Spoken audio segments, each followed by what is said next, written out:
Yeah. Bevan, Max, congratulations on the selection.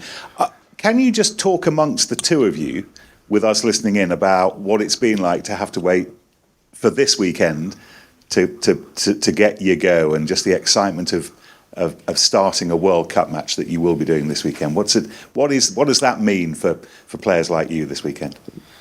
I think you obviously, when you're initially announced in the squad, your next thing you look forward to is then actually being able to play in the World Cup. I think not being able to play in the first two is obviously frustrating as individuals, but you quickly have to put that aside and then work the best for the team. So, speaking on behalf of myself, when I got told that I was going to play this week, my face lit up. As I said, it's what you dream of, and so I can't wait for the weekend. It's be a proud moment for me and my family.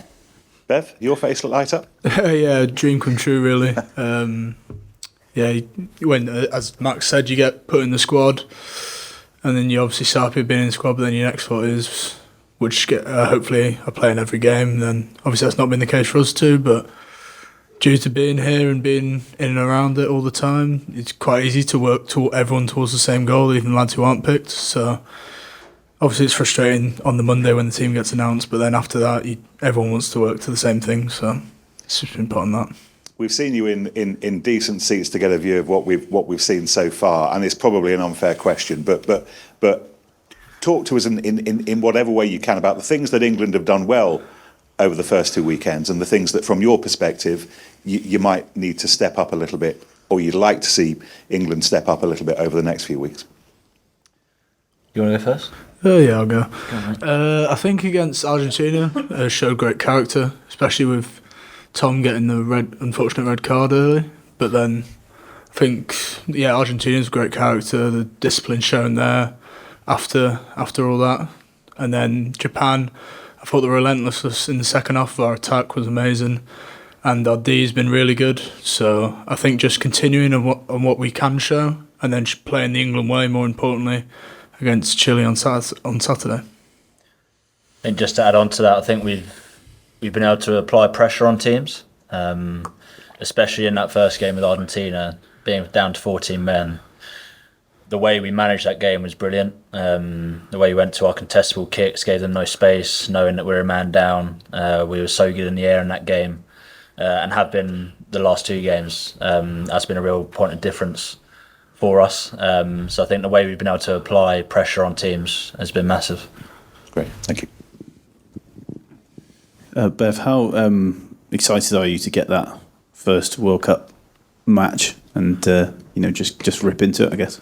As I said, dream come true. Like, you dream of this when you're a little kid, and then for it to come, I was buzzing all week, and then Monday was a bit of a shock just hearing it, and then you're so nervous, but then lads were like, look, just be yourself, make sure, do what you need to do from your position and do your job, and then everything will fall into place from there. So yeah, lads have been really good with me. Is that the kind of balance in this sort of game that, it'd be easy to try and think about the individual situation, but you can't do that, can you? Because you probably, stray too far off the plan. No, I think it's the same for every game, really. So even if I got selected for Argentina or Japan, it would have been the same going into this game. So do your job, and then everything else will fall into place as a team.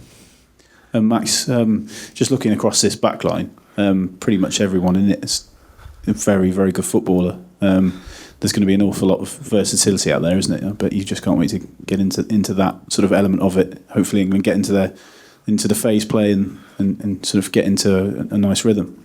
Yeah, I can't wait. Like you said, there's an exciting back line. We think that we probably should have a bit more ball this week. So yeah, as you said, there's plenty of playmakers all over the pitch. But we know that we can't just fling the ball about. We've got to make sure that we can go through them as well as round them. So there's been a big emphasis on making sure we dent through them first, and then when that space on the outside does come, that's when we pull the trigger. So I'm looking forward to working with everyone in that back line. We'll see Henry this weekend. I mean, can you just both talk to us about, whenever we talk to people in any kind of context, everyone says that he just does crazy things in training. When he gets a ball in hand, is that fair? And can you just talk to us about some of the things you've seen that make you kind of go, Well, I think the one thing that prickles everyone's ears is when you see him run and get in space. I think it's been made obvious how quick he is, and it's a nice thing to see in action when he does get the ball in space. So what we've got to try and do is give him the ball in space and let him show his thing. So hopefully we can do that for him at the weekend. And just for you personally, Max, obviously you'd had such a good year and then a little bit of time out of the team. Obviously these games kind of, how do you handle that? Do you sort of need to sort of go and speak to Steve and see and just sort of have conversations about what he wants from you and what you've got to do to push into that first 15, if you like, for the games moving forward?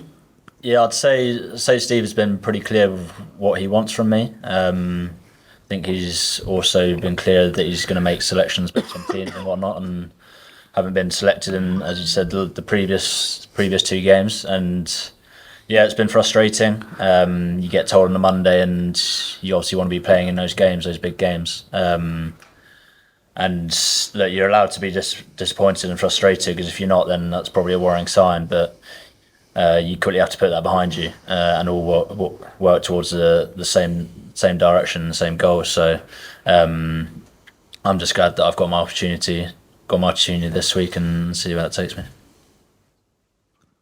Off the back of that, to both of you, really. I mean, I can only imagine how frustrating it is to come to a tournament and not get the initial chance. How do you keep yourselves focused and believing it's worth it to train and put that effort in if you're in those first initial senses of frustration of not being selected?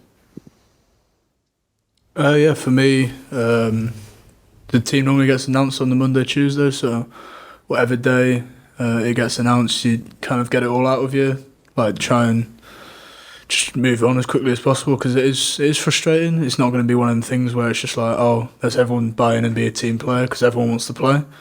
So you have that almost grace period of like 12. Monday's normally the day where everyone's quite down, and then Tuesday is like he's just shown why you want to be picked next week and putting the team forward and stuff like that. So yeah, that's what I do. I think when you come into a World Cup, like you know that a squad is going to be used at some point, so you know that your opportunity is going to come at some point, and then it's about making sure you take that opportunity. I think also for me on a personal level, it's also not getting bogged down by the rugby. I've gone out and done other things, played paddle, played golf, take my mind away from rugby, because I think it's quite easy to get frustrated by it, sit in your room, think about it, and then get bogged down by it. So for me, I've also made sure that I've cleared my mind and got away from it as well to free me up. And has Steve said anything about, to those of you who've been selected, that you go out and show me that you should be involved next week? Has that been the message to him, or is it just go and play first and then see where we go? It's been go and play. I mean, he realised that everyone wants to play and everyone wants to play well. I think it's today that we talked about doing your role, doing your job. That's all this weekend really relies on. And essentially, Steve has always said that he wants you to bring your point of difference when you play in this team. So everyone, I'm sure, will look to do those things, do your role, and then also bring your point of difference.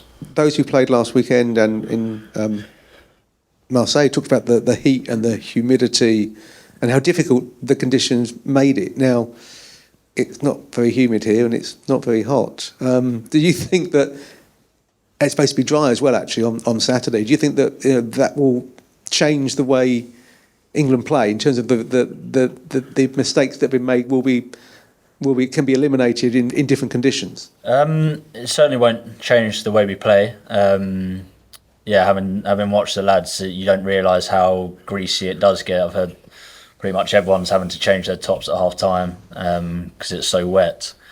I think we're expecting rain all of tomorrow and the roof's not closed, so even though it will be, I think it's going to be 18 degrees and dry, you still don't know what the floor is going to be like. It still could be quite greasy and stuff, so it certainly won't change the way we play. But if that is the case and it is a bit greasy, we'll certainly tighten things up and make sure that we deal with those conditions that way. This might sound really stupid, But did you realise from that first or second training sessions how difficult this ball was going to be? Because it appears to be a specific thing. George was saying after the Marseille game that he kicks it further than maybe he would have done normally, and it is a slightly different ball. You don't really. You just carry, you catch and carry. Yeah, I don't really care. I think you've certainly seen it over the tournament that there's certainly been bigger kicks. People are kicking it a long way, and we've had plenty of practice now in the weather, given the weather that has been here the last few weeks. I think, look, the ball's always going to be slippy. I think for George and fly halves, obviously that plays into their kicking and stuff like that. So they probably know more than I do. But yeah, to touch on that point, it certainly looks like the ball's flying longer and further. Yes, since the beginning of the tournament, we watch big teams like France or Wales met few problems against Uruguay and Portugal. Do you think this kind of game can be a trap for you, the player who were in the stands during the two first games? I think it's easy.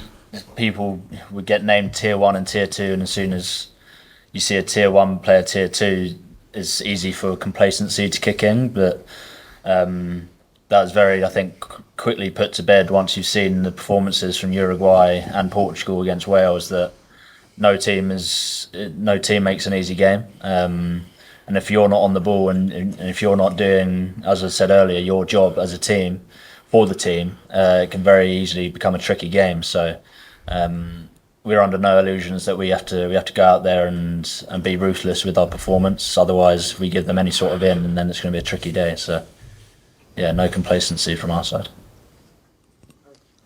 Statistically, Bevan, England's scrum is one of the best in the competition. Does that imbue you with a sense of pride as one of the front rowers? And how much are you learning from a quite experienced group of props around you?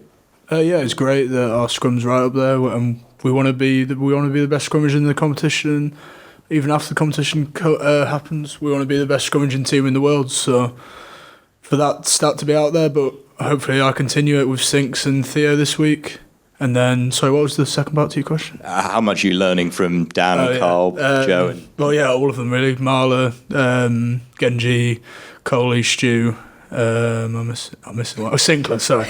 Yeah, we're learning massive amounts. Like I'm still young in the prop world, so yeah, learning almost something every day. Especially with Tom Harrison as well. He's always on me as well, going through clips. So yeah, it's been really good. And not maybe to get too technical, because I probably won't understand it, but Theo's obviously a smaller hooker, smaller in stature. What changes about the way you scrummage when you have someone like that in between you as props? Is there much that changes? Is there slightly different techniques that you need to use? No, I don't think there's anything that changes. Theo's might be a bit smaller, but he's still he's one of the strongest hookers I've worked with. He's gets out on the hips, can stay in there for ages. So he's a really good scrummager. So we'll go through him and then see what happens. And finally for you, Max. A new role for Marcus this weekend from the start. I know he's come on and had a couple of impressive cameos, but there are sort of 4 of you guys in that back line who are comfortable at fullback. Is it a case of helping him out, particularly with backfield coverage, which maybe he isn't as experienced in as a fullback specifically, and how much of a help do you think you can be so he settles in quickly? Yeah, I think firstly we've seen that he's come on at fullback and done a great job so far. He probably still is picking up these small little things positional wise, but it's never, as a fullback, it's never just the fullback's responsibility to take care of that backfield stuff. It's 3, maybe even 4 men, wingers both sides, 15. You see a lot of 10s or 9s in the backfield these days. So for that, it's all about communication, working as a 3, working as a 4, all in tandem. But yeah, I think he's picking up very quickly. He's a smart rugby player, and he knows, having played 10 and being a 10, that he knows what space 10s are looking for. So I'm well aware. I'm sure that he'll put himself in the right positions at the right times. Bev, sorry, I forgot to ask you this earlier. Have you been practicing your headers? You must have been in training. You've all been doing it, haven't you?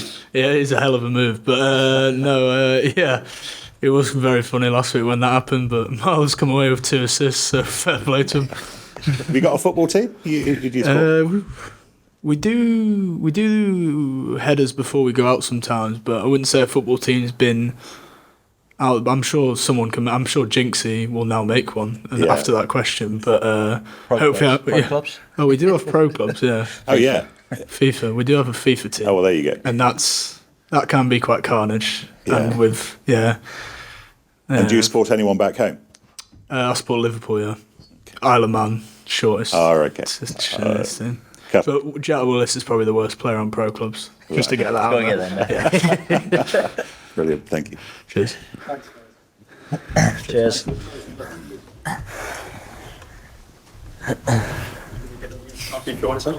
Oh yeah, of course. Yeah, I think it's tomorrow. Is it tomorrow? Oh no, yeah. Thanks, chaps. Cheers.